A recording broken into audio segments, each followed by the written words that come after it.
Today we're going to bring a swimming pool for the kids, for the family, pretty much for everyone to enjoy. It's a 3-layer pool, 3 inflatable areas to inflate. We're going to set it up in our yard and see how well it works and see if we could get a good reaction with the kids. So let's go ahead and take a look at it.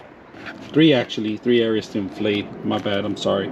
3 areas to inflate, so this is 3 layers, so we're gonna have to inflate it, and we're gonna put it in our yard and see how well it works. But first of all, let's pump it up first, and it's gonna take us quite a while, so let's put it in the grass and start filling it up with water.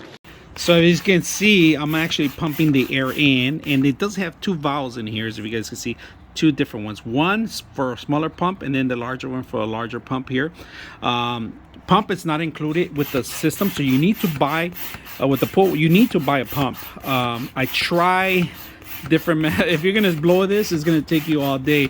The pump right now, I think it's gonna take about an hour to fill the entire pool. If you guys can see it, Toby's like anxious to get into, but he's not gonna get into it. We're almost done with the pool, so it's gonna take another 20-30 minutes before we finish. So you guys can see there's 3 layers. So if you have a child that's smaller and you don't want to fill it up until the top, you don't have to flow all 3 layers. You could just do 1 or 2. But we got bigger kids here, so we're blowing up all 3 of them and we're filling it up. It's a little long, so like it.